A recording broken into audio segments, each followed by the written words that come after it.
सीतापुर में भीम आर्मी के राष्ट्रीय अध्यक्ष विनय रतन सिंह का छीतापासी की नगरी में कार्यकर्ताओं ने जोर तरीके से स्वागत किया। संविधान बचाओ संकल्प यात्रा को लेकर सीतापुर पहुंचे हजारों की संख्या में भीम आर्मी के राष्ट्रीय अध्यक्ष का जनपद में प्रवेश करते समय जगह जगह लोगों ने स्वागत किया। जैसे उनका काफिला इटौंजा टोल टैक्स पहुंचा, उनके कार्यकर्ताओं ने नारेबाजी शुरू कर दी।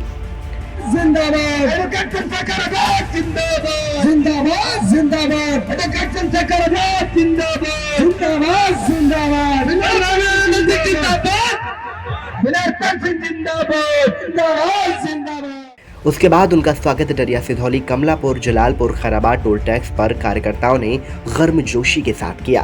खैराबाद के राष्ट्रीय अध्यक्ष विनय रतन सिंह का काफिला महाराज शीतापासी के किले पर जा पहुंचा, जहां पर उन्होंने सबसे पहले महाराजा शीतापासी की प्रतिमा पर माल्यार्पण किया, जहां पर राष्ट्रीय अध्यक्ष का समाजसेवी मूलचंद भार्गव ने महाराजा शीतापासी की प्रतिमा देखकर उनका स्वागत किया। इसी तरह राष्ट्रीय अध्यक्ष का मास्टर सुरेंद्र राजवंशी, प्रधान संतोष राजवंशी, निर्मला भार्गव, मंजरी राही, मास्टर भोलानाथ भार्गव, नेरी कला के प्रधान गोविंद प्रसाद, मास्टर गोधन लाल आदि ने उनका स्वागत किया।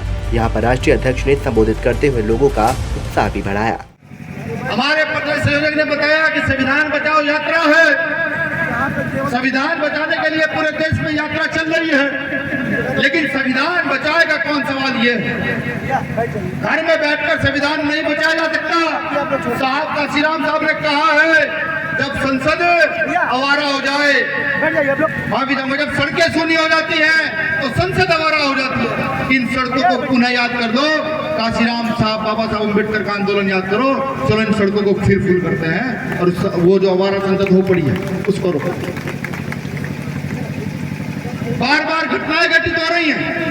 मेरे पुन्ना काशी आज भी याद है, आजमगढ़ में था ना, आजमगढ़ में आज भी याद है। वहां पर सरकार के इशारे पर पुलिस प्रशासन ने उनके गेहूं की जो टंकी थी जिसमें गेहूं रखे जाते थे, उस तक में जहर डाला था। उस तक में मेरे मनीषा वाल्मीकि आज भी याद है कि रेप होने के बावजूद भी मनुवादी व्यवस्था के लोग रेपिस्टों के पक्ष में सभाएं करते और सरकार उनका समर्थन करते। मेरे आज भी याद है। ना जाने कितनी घटना याद है। कोई आरएसएस का संगी, कोई बजरंग दल का संगी वहां निकल कर नहीं जाता कि मनीषा वाल्मीकि के साथ रेप हो गया है, हम जा करके उसकी लड़ाई लड़ेंगे, नहीं जाता। कौन जाता है? ये कौशल जाता है, ये कुलदीप जाता है, ये सतेंद्र जाता है, ये कमलेश जाता है, ये लोग जाते हैं वहां पर। वहां भाई चंद्रशेखर आजाद जाते हैं। सोचिए हमारी हैसियत क्या है, हमारी क्या वैल्यू। यही पूछने आया हूं।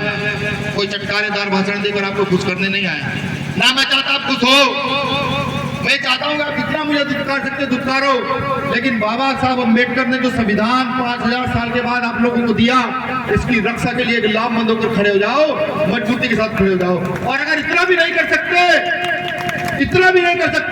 तो घर में एक औलाद पैदा करो जिसको भीम आर्मी का कार्यकर्ता बना दो। संविधान कैसे बचाना ये हम लोग जानते हैं। साहब काशीराम कहते थे, जिसकी जितनी संख्या भारी उसकी उतनी हिस्सेदारी। मैं ये कहता हूं, जिसकी जितनी संख्या भारी उसकी उतनी जिम्मेदारी। आज देश बिक रहा है, सारे नेता मौन है, भारतीय जनता पार्टी के गुलाम हो गए हैं, जैसे इस देश में वही राजनीतिक दल हो। अब आप सोचिए, मैं बता रहा था एक पत्रकार को भी, पहले इस देश के कोने कोने में नेपाल से आए लोग काम करते थे। हम नेपाल के लोगों को काम किया करते थे पूरे देश में। बताइए, ढूंढिए जा करके कोई नेपाल का कोई व्यक्ति मिल जाए। कभी विचार किया है लोग कहाँ गए हैं, क्यों चले गए? वो सब लोग चाइना ने रोक कर दिए हैं।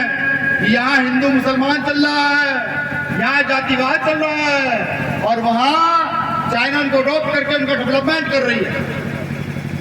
यहाँ मंदिर मस्जिद चल रहा है। सोचे क्या हमारी उन्नति उससे हो सकती है? हम उससे आगे बढ़ सकते हैं, किसी व्यक्ति को शिक्षा दे सकते हैं, किसी भाई को शिक्षा दे सकते हैं, नहीं दे सकते। लेकिन फिर भी हम मौन हैं। सिर्फ जय भीम कहने से अगर हमारी उन्नति हो सकती, सब कुछ हो सकता, तो अब तक हम कर चुके हो। महापुरुषों ने कहा है, राजनीति सत्ता की एक चाबी है जो आपकी समस्याओं का समाधान करती है। समझे? राजनीति सत्ता की एक चाबी है, राजनीति आपकी समस्याओं के समाधान की एक चाबी है। वो होगी कैसे? हम में एकता नहीं है, एकता नहीं है। कब तक एकता नहीं करोगे? जब मरोगे, पीटोगे, छिटोगे, तब तक एकता नहीं करोगे।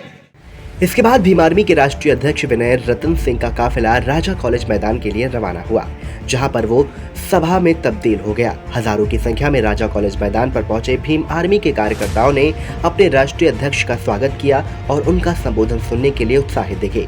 सभा को संबोधित करते हुए राष्ट्रीय अध्यक्ष विनय रतन सिंह ने कहा कि चीता पासी की नगरी में इतनी बड़ी भीड़ देखकर लग रहा है कि बाबा साहेब के लिखे गए संविधान को लोग पढ़ रहे हैं। उन्होंने कहा कि युवाओं को आज देश बचाने की जिम्मेदारी बन रही है, क्योंकि देश को लोग बेच रहे हैं। उन्होंने संबोधित करते हुए ये भी कहा कि हमारे महापुरुषों की प्रतिमा को लोग तोड़ रहे हैं, हमें इन्हीं सबसे लड़ना होगा और संविधान को बचाना होगा। उन्होंने ये भी कहा कि सरकार में सीतापुर के लोग महाराज चीता पासी के किले को नहीं अच्छा बनवा सकते तो और क्या कर सकते। आज तमाम जातियों का नाम ले करके यहाँ के आरएसएस के संगी टूट करने का काम करते हैं। आज अपने एक महापुरुष के किले पर गया था, एक महापुरुष के किले पर गया, देखा कि राज किया है यहाँ पर। नाम से ये जिला है, लेकिन किले के नाम से छोटा सा टुकड़ा जिसमें शायद सही से घर नहीं बन पाता। और यहाँ कहते हैं कि यहाँ एमपी एमएलए हमारे हैं, या एमएलए समाज के हैं। मैं क्या मान लूं समाज के हैं, जब मेरे महापुरुष के लिए एक छोटा सा जमीन का टुकड़ा वो उपलब्ध नहीं करा सकते सरकार में रहते हुए, तो मैं कैसे मान लूं महापुरुष हमारे हैं। कार्यक्रम के आयोजन संयोजक कुलदीप भार्गव ने भी संविधान को लेकर युवाओं से आह्वान किया कि अगर आप लोग जागरूक नहीं हुए तो लोग अपने संविधान को बदल देंगे, हम लोग लेकिन ऐसा नहीं करने देंगे। कार्यक्रम में भीम आर्मी के राकेश राजवंशी, सुनील कुमार, राजेश कुमार, सुमित राजवंशी, अंकित भार्गव, शाहिद तमाम पदाधिकारी मौजूद रहे। वीटीवी न्यूज के लिए अतुल भार्गव की रिपोर्ट।